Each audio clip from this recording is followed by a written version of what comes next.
Venezuela के राष्ट्रपति Nicolas Maduro के साथ जो ट्रंप ने किया, उसकी आलोचना दुनिया भर में हो रही है। रूस और चीन जैसे ट्रंप विरोधी देशों के साथ साथ सोशल मीडिया पर भी हैशटैग ट्रंप हिटलर ट्रेंड कर रहा है। सोशल मीडिया पर कोई कह रहा है जिस तरह हिटलर ने 1930 में पूरी दुनिया को अस्थिर कर दिया था, ठीक उसी तरह ट्रंप भी 21वीं सदी की दुनिया को अस्थिर कर रहे हैं। कहने वाले तो ये तक कह रहे हैं कि ट्रंप सिर्फ नाम के रिपब्लिकन है, उनकी असली तासीर तो हिटलर का फांसीवाद है। अब हम आपके सामने इसी तुलना का विश्लेषण करने जा रहे हैं ताकि आपको पता चल सके आखिर क्यों अमेरिका के राष्ट्रपति डोनाल्ड ट्रंप के कदमों और शख्सियत को हिटलर जैसा माना जा रहा है। अगर आप दूसरे विश्व युद्ध के दौरान हिटलर की सैन्य रणनीति को देखेंगे तो उसने सबसे पहले जर्मनी के पड़ोसी देश पोलैंड पर हमला किया। ठीक इसी तरह ट्रंप ने भी अपने विस्तारवाद का निशाना उस वेनेजुएला को बनाया जिसकी समुद्री सीमा अमेरिका के साथ लगती है। हिटलर के हमलों के पीछे एक बड़ी वजह कोयले के भंडारों पर कब्जा करना था, क्योंकि उस दौर में कोयला ही ऊर्जा का सबसे बड़ा सोर्स था। ट्रंप की नजर वेनेजुएला के तेल भंडारों पर है, क्योंकि आज के दौर में तेल ही ऊर्जा का सबसे बड़ा स्रोत है। हिटलर ने थर्ड राइच यानी ग्रेटर जर्मनी का नारा देकर पूर्वी यूरोप में विस्तारवाद को बढ़ावा दिया। तो यहां पर Trump make America great again यानी अमेरिका को महान बनाने का नारा देकर लैटिन अमेरिका में अमेरिकी प्रभुत्व यानी विस्तारवाद को आगे बढ़ा रहे हैं। यह एक विडंबना ही है कि जिस अमेरिका ने दूसरे विश्व युद्ध में जर्मनी से लड़कर हिटलर का आतंक खत्म करने में योगदान दिया, आज उसी अमेरिका के राष्ट्रपति की तुलना हिटलर से की जा रही है। हिटलर ने जिस तरह कथित राष्ट्रवाद की आड़ लेकर जर्मनी को दूसरे विश्व युद्ध में झोंका था, उसी तरह ट्रंप भी अमेरिकी राष्ट्रवाद को कथित आधार बताकर अमेरिका समेत दुनिया को तीसरे विश्व युद्ध की तरफ ले जा रहे हैं। आज ट्रंप और हिटलर की सामरिक नीतियों को भी एक समान ही करार दिया जा रहा है। इन नीतियों का भी हम विश्लेषण करेंगे, लेकिन उससे पहले आपको वो शब्द गौर से देखना चाहिए जो कभी हिटलर के भाषणों में सुना जाता था और आजकल ट्रंप के बयानों में सुनाई देता है। अंग्रेजी भाषा का यह शब्द वर्मिन, जिसका अर्थ होता है गंदा कीड़ा। हिटलर अधिकतर उसकी आलोचना करने वाले जर्मन अखबारों के लिए यह शब्द इस्तेमाल करता था, जबकि ट्रंप ने बार बार यह शब्द अमेरिका में मौजूद अपने राजनीतिक विरोधियों के लिए इस्तेमाल किया है। यानी आरोपों के मुताबिक सिर्फ सोच नहीं बल्कि हिटलर और ट्रंप की भाषा में भी समानता नजर आती है। अगर इतिहास में आपकी रुचि रही है तो आपको पता होगा कि हिटलर एक जिद्दी इंसान था, यानी अगर उसके मन में कुछ आया तो वो सही और गलत का फर्क नहीं करता था। ऐसा ही ट्रंप भी कई मौकों पर कर चुके हैं। मिसाल के लिए ट्रंप के टैरिफ को ही देख लीजिए। अमेरिका में एक बड़े तबके ने इसे गलत माना था, लेकिन जिद्दी ट्रंप ने टैरिफ लगाने की ठानी और उसे पूरा करके भी दिखाया। वो अलग बात है कि अमेरिका को खुद टैरिफ की मार सहनी भी पड़ी, लेकिन जिद्दी ट्रंप को इससे कोई फर्क नहीं पड़ता। आगे हम आपके सामने ट्रंप और हिटलर की मिलिट्री पॉलिसी यानी सैन्य नीतियों में समानता का विश्लेषण करने जा रहे हैं। 20वीं सदी में जर्मनी की औद्योगिक क्रांति का इस्तेमाल करके हिटलर ने बड़े पैमाने पर हथियारों का निर्माण शुरू कर दिया था। ठीक उसी तरह ट्रंप ने भी अमेरिकी नौसेना के लिए बड़े कारखाने लगाकर नौसेना के विस्तार पर मोहर लगा दी है।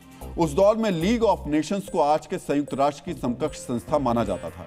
हिटलर ने लीग ऑफ नेशंस को नजरअंदाज करके हमलों को अंजाम दिया, तो ट्रंप ने भी वेनेजुएला पर संयुक्त राष्ट्र के बयानों और अपीलों को नजरअंदाज कर दिया और हमला करके मादुरो को अगवा कर लिया। डीएनए मित्रों, सोशल मीडिया पर ट्रंप और हिटलर की तुलना से जुड़ा नैरेटिव फैल रहा है, लेकिन हम ये साफ कर देना चाहते हैं कि हमारा विश्लेषण किसी नैरेटिव से प्रभावित नहीं है। हम ठोस तथ्यों के आधार पर आपको बता रहे हैं कि ट्रंप और हिटलर एक समान क्यों नजर आते हैं। अगर आप हिटलर का इतिहास पढ़ेंगे तो आपको पन्नों में एक शब्द बार बार नजर आएगा।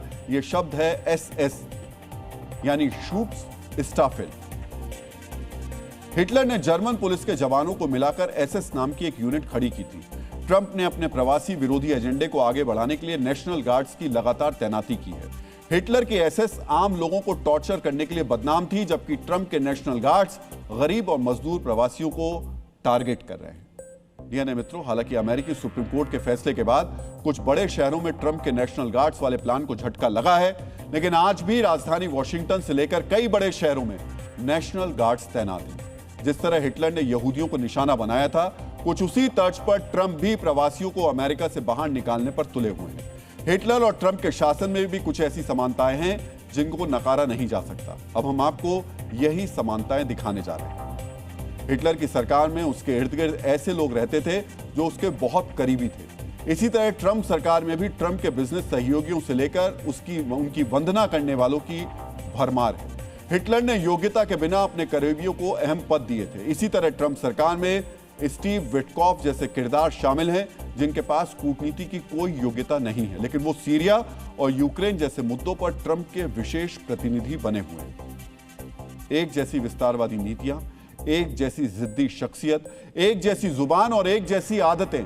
अब आप ही तय कीजिए कि ट्रंप और हिटलर की जो तुलना की जा रही है वो कितनी सही है या कितनी गलत। इस विश्लेषण के अंत में हम आपको ट्रंप और हिटलर की वो तुलना दिखाने जा रहे हैं जो खुद ट्रंप के एक करीबी ने की थी। ट्रंप के ये सहयोगी हैं अमेरिका के वर्तमान उपराष्ट्रपति जेडी वेंस। वर्ष 2016 में जेडी वेंस का एक मैसेज लीक हो गया था।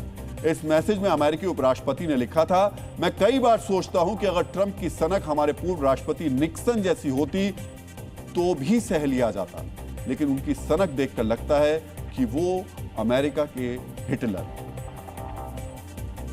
ट्रंप का अभी एक बयान भी आया है। उन्होंने कहा है, आई एम किंग, मैं राजा हूं। आप समझ सकते हैं ट्रंप का अहंकार कहां पहुंच गया है। वो कह रहे थे उन्होंने धरती पर किसी भी इंसान से ज्यादा बोइंग बेचे हैं। वो एक अवार्ड का जिक्र कर रहे थे जो उनको मिला, salesman of the year. DNA में हमने आपको कई बार ट्रंप पर विश्लेषण करते हुए कहा है कि ट्रंप में प्रेसिडेंट वाले लक्षण नहीं हैं, सेल्समैन वाले लक्षण हैं। ट्रंप ने कहा कि कोई उनका मुकाबला नहीं कर सकता, कोई हमारे आसपास भी नहीं टिकता। ट्रंप कहते हैं धरती पर सबसे शक्तिशाली, आधुनिक और जानलेवा सेना अमेरिका के पास है। अपनी ताकत पर इतना गुरूर भी सिर्फ हिटलर को ही था, या फिर अब ट्रंप को। ट्रंप की हिटलर जैसी नीतियां अमेरिका को किस दिशा में ले जाएंगी, इसे लेकर अभी कुछ साफ साफ नहीं कहा जा सकता, लेकिन ट्रंप के कदमों ने अंतर्राष्ट्रीय बाजार में हलचल मचा दी है। इस हलचल का सीधा असर चांदी और सोने के भाव पर पड़ा है। सोमवार को चांदी का भाव 2,46,390 रुपए प्रति किलोग्राम था, जबकि मंगलवार को यह भाव ऊपर चढ़कर 2,53,000 रुपए प्रति किलोग्राम तक पहुंच गया। सोने के भाव में भी प्रति तोला तकरीबन 600 रुपए का उछाल आया। माना जा रहा है कि दुनिया में अस्थिरता का माहौल बढ़ता देखकर निवेशक सोने और चांदी जैसे सुरक्षित माने जाने वाले निवेश की तरफ जा रहे हैं। अगर वेनेजुएला या फिर किसी और लैटिन अमेरिकी देश को लेकर ट्रंप का सख्त रुख आगे भी कायम रहा तो निवेशक सोने चांदी पर ज्यादा पैसा लगाएंगे, लेकिन उसका विपरीत असर उन शेयर बाजारों पर होगा जहां से यह पैसा निकाला जाएगा।